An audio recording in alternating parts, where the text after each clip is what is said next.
Second जो branch है that is living anatomy. Living anatomy means studied by inspection, palpation, percussion, auscultation, endoscopy, radiography and electromyography.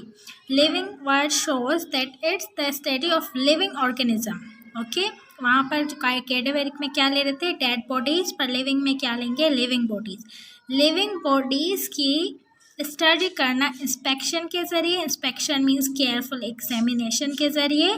Palpation, palpation का मतलब क्या होता है, method of feeling with fingers और hand during physical examination, मतलब hand के ज़रिए, जैसे डॉक्टर्स क्या करते हैं, हाथ के ज़रिए जो है वो चेक करते हैं कि मतलब जो है वो फील करते हैं। फिजिकल एग्जामिनेशन हैंड्स के ज़रिए को हम क्या कहते हैं, पाल्पेशन। परक्यूशन मतलब कि थप थप करके, मतलब अगर फॉर एग्जांपल कहीं पर चोट है तो वहाँ पर वो क्या करते हैं, ऐसे थप थप करते हैं, उसको हम क्या कहते हैं, परक्यूशन कहते हैं। परक्यूशन के ज़रिए। ऑस्कुलेशन, ऑस्कुलेशन मतलब listing of sounds from organs typically with stethoscope. Stethoscope को रख कर हार्ट की या मतलब जो है डिफरेंट ऑर्गन्स की जो है वो साउंड्स को सुनकर। एंडोस्कोपी, एंडोस्कोपी मतलब थिन ट्यूब। थिन ट्यूब क्या है, एंडोस्कोपी क्या होती है, insertion of a long thin tube directly into body to observe and internal organ. Internal organs को ट्यूब के ज़रिए, ट्यूब डालें, जैसे ब्रांचियोस्कोपी में हम क्या करते हैं, नोज के ज़रिए, ट्रेकिया के ज़रिए क्या करेंगे, एक थिन जो है वो ट्यूब इंसर्ट करवाएंगे, जिसकी वजह से हम क्या करेंगे, ऑब्जर्व करेंगे ब्रांचेस को, मतलब लंग्स के एल्वोलाइज वगैरह को या ब्रांचेस वगैरह को। गैस्ट्रोस्कोपी मतलब माउथ के ज़रिए जो है वो हम क्या करें, एक थिन जो है वो पाइप इंसर्ट करें और जिसमें हम स्टमक की जो है वो देखें कि स्टमक इज़ परफेक्टली, मतलब यहाँ पर कोई गैस्ट्रिक अल्सर तो नहीं है या ETC कुछ भी। रेडियोग्राफी मतलब रेडिएशन के ज़रिए ट्रीटमेंट। इलेक्ट्रोमायोग्राफी मतलब इलेक्ट्रिक वेव्स को पास करवा के हम क्या करें, कोई भी मतलब जो है वो ग्राफ अटेंड करें। तो इन सब के ज़रिए मतलब inspection, palpation, percussion, auscultation, endoscopy, radiography and electromyography के ज़रिए लिविंग बॉडी को एग्जामिन करना, जो कि नॉर्मली डॉक्टर्स करते हैं, उस ब्रांच ऑफ एनाटॉमी को हम क्या कहते हैं, लिविंग एनाटॉमी कहते हैं। Got it? Okay, so third branch जो है वो हमारे पास क्या है, embryology. Embryology is also known as developmental anatomy. It's the study of prenatal developmental changes in an individual में प्रीनेटल डेवलपमेंटल चेंजेस के बारे में पढ़ने को हम क्या कहते हैं, एम्ब्रियोलॉजी कहते हैं। For example like that when sperm and ovum fuse, so they form zygote, and जब zygote में cleavage होती है तो there is a stage which we can blastula, then we have modula, then we have embryo and then we have fetus। अब जो sperm और ovum के fuse होने के बाद मतलब जाइगोट फॉर्म हो गया, जाइगोट के बाद ये जो इम्पोर्टेंट चेंजेस आती है जिसको हम प्रीनेटल डेवलपमेंटल चेंजेस कहते हैं, वो कौन सी चेंजेस आती हैं और अगर जो है मतलब उन चेंजेस का रोल क्या है, मतलब जैसे म्यूटेशंस वगैरह भी हो जाती हैं कि उनको कैसे रोका जाए।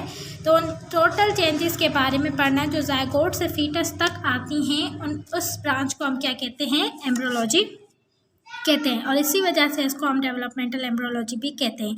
अब अगर डेवलपमेंटल हिस्ट्री लें, डेवलपमेंट के ज़रिए वाली जो है, डेवलपमेंट में कौन सी आ रही है तो उसको हम क्या कहेंगे, ऑन्टोजेनी। और अगर हम क्या कहें, इवोल्यूशनरी हिस्ट्री लें, इवोल्यूशन के दौरान जो चेंजेस आती हैं तो उसको हम क्या कहेंगे, फाइलोजेनी। मतलब सिंपली एम्ब्रियोलॉजी को फर्दर डिवाइड किया गया किसमें, दो ब्रांचेस में, एक ऑन्टोजेनी और दूसरी फाइलोजेनी। ऑन्टोजेनी में हम क्या कहते हैं, डेवलपमेंटल हिस्ट्री लेंगे और फाइलोजेनी में हम क्या लेंगे, इवोल्यूशनरी हिस्ट्री लेंगे। Got it? We have histology. Histology को हम क्या कहते हैं, माइक्रोस्कोपिक एनाटॉमी भी कहते हैं। इसमें हम सिंपली क्या करेंगे, हिस्टो मतलब टिश्यू, स्टडी करेंगे स्ट्रक्चर की, किसके ज़रिए, एड ऑफ माइक्रोस्कोप, माइक्रोस्कोप के ज़रिए, क्योंकि वो क्या होती हैं, बिल्कुल माइक्रोस्कोपिक होती हैं। सो टिश्यू की स्टडी करना माइक्रोस्कोप के ज़रिए, उसको हम क्या कहेंगे, हिस्टोलॉजी कहेंगे। जैसे हम यहाँ पर क्या करें, फटस ऑफ स्टमक की स्टडी करें तो हमने देखा यहाँ पर क्या होता है, चीफ सेल्स होते हैं, सिंपल कॉलम्यूलर सेल्स होते हैं, उसके बाद short duct and long secretory portion होता है ग्लैंड्स का, पेरिनेटल सेल्स होते हैं, मसल म्यूकोजा होता है, सब म्यूकोजा होता है और डिफरेंट पार्ट्स होते हैं। माइक्रोस्कोप के ज़रिए क्या करें, स्ट्रक्चर्स की स्टडी करें, मतलब सेल्स की और से अगर हम सेल्स की करेंगे तो उसको साइटोलॉजी कहेंगे, और अगर हम टिश्यूज़ की करेंगे तो उसको हम क्या कहेंगे, हिस्टोलॉजी कहेंगे। Okay, then we have surface anatomy. Surface anatomy को हम क्या कहते हैं, टॉपोग्राफिक एनाटॉमी भी कहते हैं। इसमें हम क्या कहते हैं, स्टडी करते हैं deep parts of the body in relation to skin surface. Skin के सरफेस से जो पार्ट्स है, जैसे हमारे पास क्या होती है, वेजल्स होती हैं। Vessels means arteries and veins. Skin के सरफेस पर जो पार्ट्स होते हैं उनकी हम डीपर स्टडी करें तो उसको हम क्या कहेंगे, सरफेस एनाटॉमी कहेंगे। जैसे आर्टरी को पाल्पेट करना, मतलब फिंगर के ज़रिए फील करना। जब हम जो है वो क्या करते हैं, नर्व पल्स काउंट करते हैं, तो हम क्या करते हैं, अपने हैंड को यूज़ करके और क्या करते हैं, अपनी नर्व पल्स को काउंट करते हैं। तो मतलब वो सिंपली हम क्या करते हैं, डीप स्टडी करते हैं, हम काउंट करते हैं आर्टरीज़ का या जो है वेंस के प्रेशर को।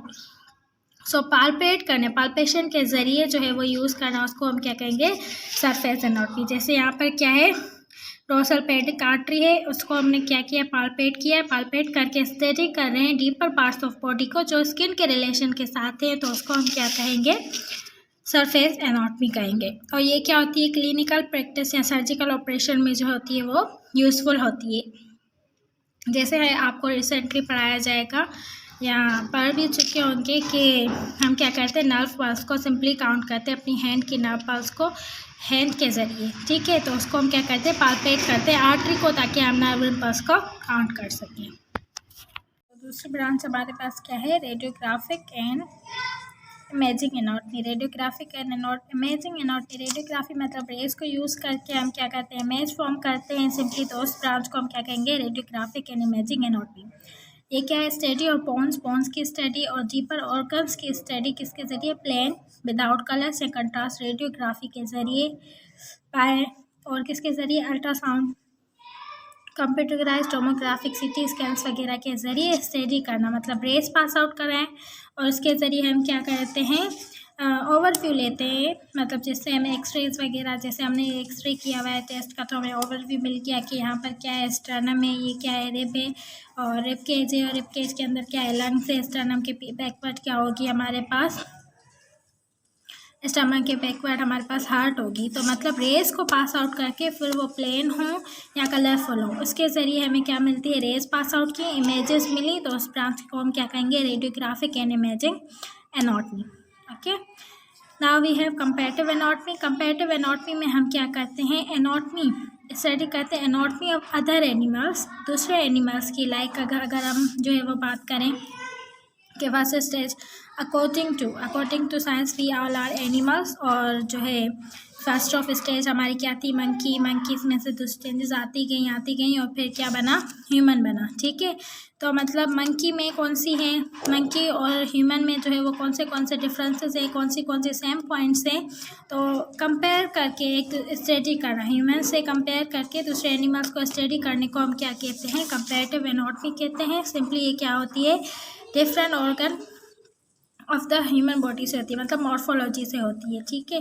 तो मतलब मॉर्फोलॉजी को, ह्यूमन की मॉर्फोलॉजी को दूसरे एनिमल्स की मॉर्फोलॉजी से कंपेयर करके स्टडी करने को हम क्या कहते हैं, कंपैरेटिव एनाटॉमी कहते हैं। लाइक हम कहते हैं कि ह्यूमन का जो हैंड होता है, ह्यूमन की आर्म जो होती है, बैट की आर्म, और वेल का जो होता है वो वेल का फिन, और जो हमारे पास डॉग या कैट की जो आर्म होती है वो क्या होती है, उनमें बोन्स की जो अरेंजमेंट होती है वो सेम होती है। मतलब हमने कंपेयर किया, मतलब मॉर्फोलॉजी के जरिए स्टडी को हम क्या कहेंगे, कंपैरेटिव एनाटॉमी कहेंगे। Then we have physical anthropology. Physical anthropology में हम क्या करते हैं, external features and measurement of different racing and groups. ये इसको ही हम ले लें कि पूरे ग्रुप्स को करेंगे।